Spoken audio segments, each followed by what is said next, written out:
I got a really cool tip that I think you're going to love coming up now. All right, so the passenger side of the motor, it had 2 broken manifold studs or bolts. So there's 2 ways, well, there's multiple ways, but 2 ways that I like to do it. First, I always try to weld a nut on there like I'm doing here. And when it works incredibly fast, saves you so much time. And when it doesn't, well, then you got to drill and tap it. Now, to give you a reference, the front bolt did not come off with welding a nut on there. So that ended up taking me over an hour to get that stud out and retap it. Over an hour. Now the rear one, it took me less than 5 minutes. Literally just welded it on there, twisted right off. It was so incredible. So you choose which one you want to do. If that's not a reason to buy a welder, I don't know what is. All right, so this week we got a lot done. We got the rotors installed, the big 324 millimeter, 350Z track rotors. We got the calipers relocated to adjust for that. We got the coilovers in the front. We would have got more done in the suspension, but there's some issues. You'll see that. And then we also installed the master cylinder for the clutch. We did that. And of course, we put the relocation brackets on the LS to make that truck motor look like an LS style motor. And it just fits in the engine bay a lot better. The truck motors won't fit without making some adjustments, so we took care of that. Then, of course, we installed the motor. But there's other stuff. You'll have to wait and watch it. All right, so while we wait on parts for the LS, we're going to install the master cylinder. This one is Wilwood. It's made specifically for the 240. I love to buy these kits. You know, on the last build, I did so much work. Anyway, you got this bracket, you got the lines. It's all from ISR. I don't remember what I paid for, but it seemed pretty reasonable to me. It's even got a distribution block, which we're going to see how that all goes. Doesn't really come with any instructions, which I'm kind of bummed out about, but you know, hey, it is what it is. So we're going to install this first. I think we're going to bleed it. We're going to bench bleed it, and we'll go from there. All right, so first off, it has this adapter plate, which is nice because you can't really get to those nuts otherwise. It was a really pain in the well, you know the part that it's a pain in. All right, let's go ahead and tap this mounting plate on there. There we go. And then this is going to mount right to that. Let's go ahead and take off this little clevis here, off the old master cylinder, which is probably the same one, honestly. All right, so you know that one of the things we gotta do is we gotta fix this headlight. This thing's got a break here. Now, I'm running out of space in the garage, so I've got to get rid of some stuff. Now, luckily, my buddy Mike, he came by, and he had his daughter's old headlight broken. So what I'm gonna do, I'm gonna cut out a piece of this, just pick out a random little spot, enough to fill that hole so we can weld it in. So let's go ahead and cut this up so we can get rid of all of this stuff. All right, so when I used to work at dealerships, they would take these seats out of cars that were really nasty and they would pressure wash them. And I never really thought I would need to ever do that with a car, but these seats were so nasty. I posted on my local 240 page, and people were like, these are only worth like 50 bucks. They were just so trashy looking. I just wanted to kind of see what I could do. Even though I bought new seats, I kind of wanted to show people what you could do with a pressure washer. I mean, you could always just scrub these with a regular scrub brush. This is just degreaser that I'm spraying because I really didn't plan on keeping them. But and you want to kind of clean off degreaser if you did that, because it's kind of a dumb thing. So it just knows like, hey, I'm supposed to take grease off everything. So when you use a cleaner, if you don't clean the cleaner off, then it's going to clean your body when you sit down. So it's going to put all that dirt off of you on the seat because it's still doing its job. So you make sure you're going to get that off. But I wanted you to see just how amazing you can take nasty looking seats with just a pressure washer or even just a scrub brush, what you can do. Check it out. What do you think? GK Tech makes upgrading your rotors on these S14s and S13s so simple. They make the brackets to simply install these massive rotors with whatever calipers you got. They make all kinds of brackets. But what I'm really excited about was finally installing some really great coilovers on my car. I love max speeding rods. I used their turbo on my twin turbo Chevelle that made 738 rear wheel horsepower. So they are great products. I love them. I talk with them. They offer a discount code for my followers. I'll put it in the description if you want some. I make a little bit of money off of that. You get a discount. It's a win-win. You get 10% off. I get a slight commission, which helps me build content. And if you don't buy it, you can always just choose a different one. I still recommend them even if you don't buy them through my link. But if you do, it's an easy way to save 10%. It's a great win-win. These are massive rotors. These are great calipers. This is a great coilover setup, and you're gonna love it. Look at that, man. Those are massive. Oh my God, those things are so nice. Look at how big those things are. That is crazy. That's 17-inch wheels. Oh, it's going to be so amazing. Those brakes are going to be so killer. All right, so you have a truck motor, but you don't want it to look like a truck motor. You want to be able to fit it in a car. So you want to be able to relocate your alternator and your power steering lower. So what I did is I bought a kit specifically for that. Now, I've used ICT before, and I was thoroughly impressed with them. They have really knocked it out the park. This is their truck power steering bracket.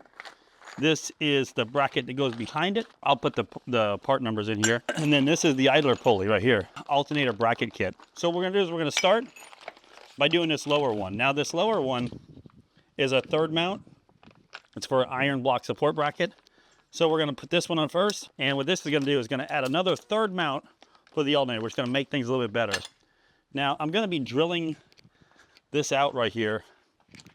So I wanted to get this fit before we do that. So we're gonna take that bolt out, which looks like 8mm. No, that's 10mm. All right. I wanna fit all this stuff before my buddy gets here. And make sure it all looks good. And make sure we don't need to drill anything before he gets here. Because if he does, we can just drill it then. I'm gonna put this in here just for now. Now this has a template that we're gonna need to use to drill the hole. So if you look, the ICT should be out. Bolt this up here to the head and bolt it down here to the block. And now we have this marked. Now it's lined up perfectly. Now I'm gonna drill a pilot hole first. Now it doesn't really say how thick to drill this, but we're gonna drill it the same depth as the other one, I guess. Let's put a little bit of WD-40 on there though. Now put your favorite lubricant on there and drill it out. Try to keep it nice and square. Take your time.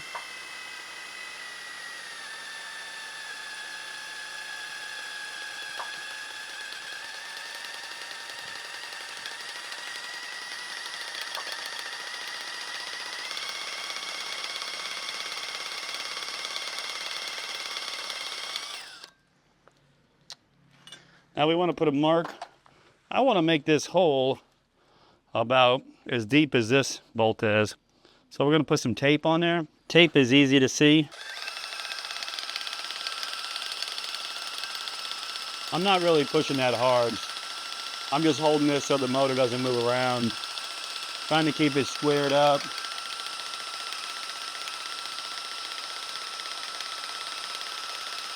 Just taking my time. Because you don't want this bit to break off in there.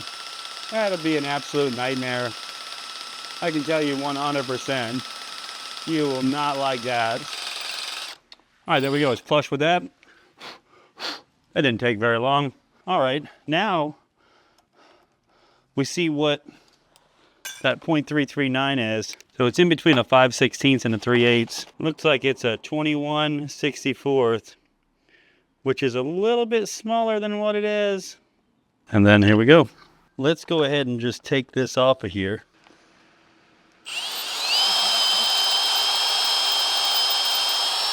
All right, so we put this in here like this. This is this bolt. We reused the one that was in there.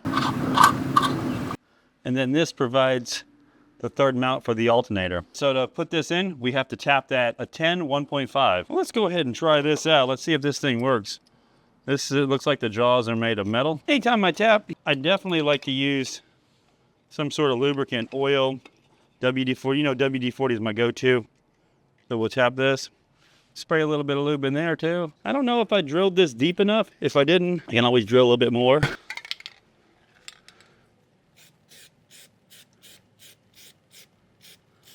All right, so while we got the bolt out, let's go ahead and clean this. Clean the threads off. We'll put this on. Set this on here.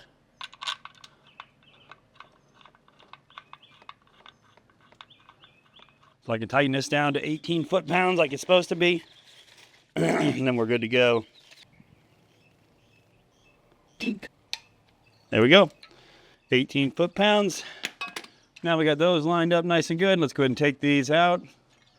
And that's really all there is to installing that bracket. Tap this hole, put this, take this one off, put this on. So we're gonna put, it looks like a 4.2 inch. It goes here.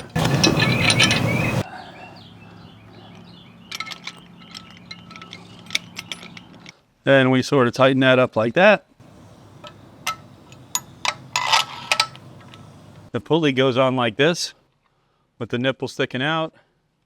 And then you put it on here with the, like the mushroomed out. This is a really quality part. ICT, I'm telling you right now, I really like their stuff. I've used a bunch of it, and it's just so high quality. All right, so the alternator bracket on an LS is torqued down to 37 foot-pounds.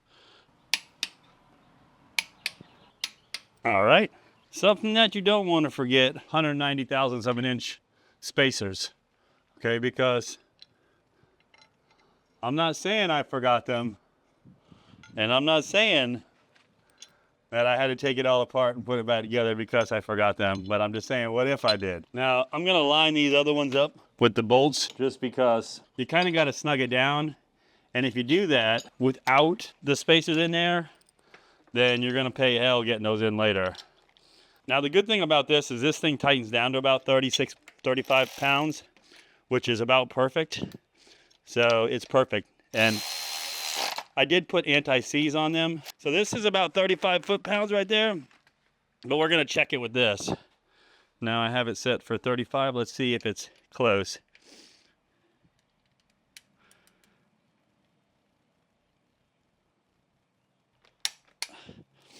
So I got to put the bigger battery in there, it looks like. Because it looks like it's about 32 pounds probably. Now, it does come with really nice locking nuts, which is the ones that I like to use. Has little bites on the back, which kudos to them for bringing those, you know, because those are nice. So what you want to do is you want to just line this up. It's going to sit vertical. I mean, it's pretty straightforward. If you don't do it right, it's not going to sit square. You know, it's like, well, okay. So in theory, these spacers that I put in here should be held on enough. There they are. All right, let's put some anti-seize on here.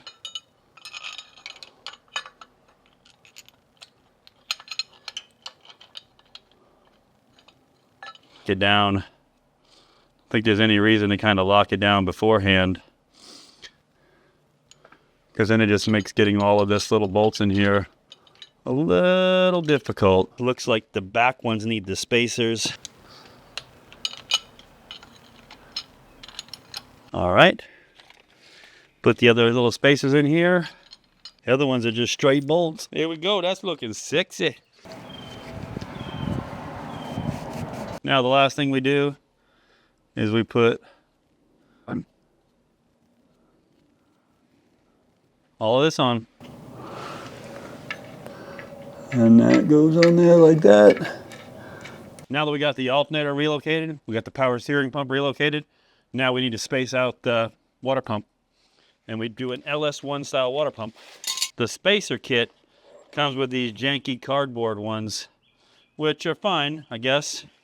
But my water pump came with the nice O-ring style ones, which are going to be so much better. So this is the Velcro gasket set that came with the timing cover set, because you'd have to take off the water pump. So luckily I have two nice ones. So we'll put these spacers on here, and we'll put this like this. This will be against the block. They screw on here, which will hold these gaskets on, which is really nice. I like that, boy. That's gonna be really good. The cheap ones don't have the O-ring around the bolt hole, which the Velcro ones do. So I definitely recommend the Velcro gasket set. So as you build these cars, you learn these little tricks each time. Each time I build a car, I'm like, oh, I'm gonna do that next time, you know? That's pretty cool, you know? And then you're like, okay, cool.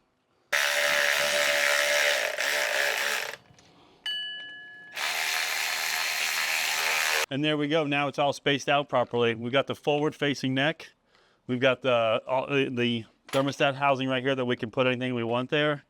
This is the key right here. This is what all the hose kits are for the LS1 style pump, and they're actually really cheap too. I mean, you can get them really cheap, and you can see they're really easy to change if I ever have to. It's pretty straightforward, you know. Now we'll torque these down to specs, and we'll be good to go. I'm gonna look and see what the specs are on a water pump, and yeah, the only thing that I would do differently if I were to do this is I would run a Felpro gasket on both sides, because the gasket set that came with it is just a cardboard one, which I'm not really a fan of those. And the other ones that came with the water pump, at least they had the O-ring, which was nice, but they didn't have the O-ring around the bolt hole, which I just feel like the Felpro ones were a little bit better. And also with it around the bolt hole, you can screw them on. That holds the gasket in place, where the other ones, where they don't have that, you have to sort of hope that the gasket doesn't fall out. So kudos to Felpro for thinking about that. That's why, I mean, I've been building cars forever. I mean, I started working on cars when I was probably in my early 20s or so. And, you know, I was probably 20 years old working on a car and taking them apart and stuff like that. And I mean, I worked on a motorcycle. Anyway, and even back then, Felpro were a great brand. They were always like the go-to brand. If you wanted them right one time, they were a good brand. So I definitely recommend Felpro stuff. Doesn't that look so much better than a regular truck motor? It's going to be so nice. All right, so just in case you're like me and you want to know what those torque specs are, they're 22 pounds. Oh no, 11 foot-pounds. Okay, we're going to leave it just like it is. It's more than tight enough. Ugh. 11 foot-pounds, that's nothing. All right, hopefully I didn't squish it. We'll put a little drop of Loctite on it. And these are supposed to be 74 foot-pounds. I'm going to take this one, I'll just put it back off. You got it. Just so I don't forget, you know what I mean? Yep. And I don't feel like they go in far enough. No? Well, this is still not flat, dude. Oh, okay, that's why. They have this funny flat washer on them that gives it that extra space. So, and then number 2 is around the right force. I really wanted to get that Milwaukee electric system. They have a torque wrench that you can use, that you set it and it's an impact, but it's done. Like, I got a bone to pick with you. I saw that new polish you had out. You were polishing the headlights with. oh, that's nice. That's nice, huh? Milwaukee's got. I mean, the more and more stuff I see you get, I need one of those. Great little tool. We don't have it. Goes right into the flywheel. Locks the flywheel. So if you're ever trying to tighten those bolts, Must have. It's a must have if you're working on LSs. now what is this? An LS series engine, but it's an LQ4. It's an LT4. So it's 6 liter. Once a month, because every time I go to look for one, I don't have it, and next thing you know, it's here. I do have a lot of these tools which do make everything a lot easier, but it's not a requirement, you know? Like, that's what I want people to know is, like, having these tools makes things easier, but you don't have to have. You can, I mean, I built my first motor probably with just regular wrenches. I didn't think I even had a ratchet. And that was the thing with, that's why you ran ARP bolts, because they weren't like one-time use bolts. No. So a lot of like the LS bolts, they are torque to yield. They're one-time use bolts, right? Mm-hmm. Because they stretch and they're supposed to stretch a certain amount. Right. But this way, you know, when you run like ARPs, you can just continually reuse them. So Yeah. you might spend a little bit more money up front. I'll tell you, I hate Milwaukee tools, man. They're terrible. So they're pretty cool, man. It's a little paint pen. Then I can mark all the bolts when I do them. And then if I ever have a question, like if something came loose, there's a mark on there. And then like, if later on, if I remember like, well, did I tighten this down? I know. You Just know what I like mean? factory. Just like factory. We're going to have to, you know, Goon Squad says better or as good as factory, right? Better than any factory coming at it kind of. Basically, you use the clutch alignment tool to hold the clutch in, Okay. and then you put the pressure plate on top, Okay. and that way the clutch doesn't move and it's in the right spot. I may or may not have used a broom handle before I knew about a clutch alignment tool Somebody may be having a heart attack because when they look at my video, because of that clutch being, that little chip right there in it. yeah. They may be having a cardiac arrest. You got one here too, yeah. Did you ever watch the show Hogan's Heroes? Yes. As a kid? You remember Schultz? He was like, I see nothing. That's me. That's like, when they ask like, where it all is, So you align the dowel pins, and that'll hold it in spot. where do the dowel pins go? I think they go right there and right there. Well, if you flip this to that side, it's on top. See, that's why you make the big bucks, Hey, man. have I told you how much I love buying swap kits? On the last one, I made my old motor mounts. I relocated everything myself, made headers, did all that stuff, saved myself about $20 probably. Do yourself a favor, buy a mount kit specifically for your vehicle. This one is from ISR, and I love it. There we go. Right there. Here, let it down. Let it all the way down? Yep. Get this up in there. I think you're gonna have. I think it'll be more than enough room. I may need to tap a little bit in this one corner, but I think for the most part, I think it's gonna be good. Yeah. I made clearance that little nipple right there, that little these two little corners in a little bit more just to make sure. I got that carbon fiber hood, man. Yeah, I didn't get to see it, man. It's gonna look tough. Yeah, it's beautiful, man. It's in my office, man. Keep it as a showpiece until Until everything is clean and painted. That's the last thing that's going on the car. When everything is completely done, that thing's coming out, man. Those printers, man, those printers are badass, man. I mean, those, like, it's definitely the way to go. Like, if I had the time, because I could make the hose that comes from here like this. Yeah. Then I could make it to go down to this box right here, and I can put the ear. Because in a perfect world, I would love to have like a printed. Think about this, right? You can print that. I could have the elbow to come down here like this. All They would be printed here, to a beautiful box. and then it bolts right to here. Yeah. And then you have an air filter underneath here. You know, now that's money. That's money, man. I don't know. Do they even have one? They don't. You think about that, man. You know what I'm saying? It's like, So you make all the time building it with your cardboard templates, all that. You scan it with the 3D printer. It prints it out. you can get model it out, man. Well, that printer that I'm looking at prints like a 12 by 12 by 14.